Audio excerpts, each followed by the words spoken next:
63 நாயன்மார்களில் ஒருவர் மட்டுமல்ல, சிறந்த வாட்படை பயிற்சி அளிக்கும் போர்த்தொழில் ஆசிரியரும் தான் ஏனாதிநாத நாயனார்.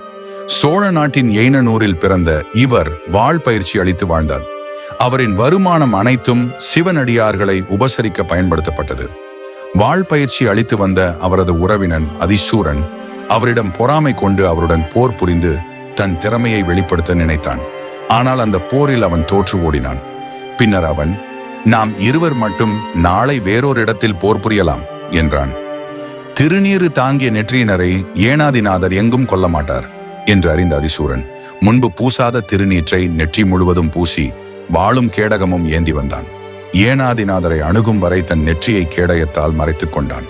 போர் தொடங்கும் தருணத்தில் அதிசூரன் கேடயத்தை சிறிது விலக்கினான். அப்போது அவன் நெற்றியில் திருநீற்றை கண்டார் ஏனாதிநாதன். சிவன் அடியாரை கொல்ல முடியாதென்று உயிரையே தியாகம் செய்தார்.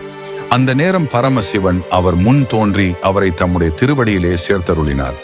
பக்தியின் உச்சம் ஏனாதிநாத நாயனார்.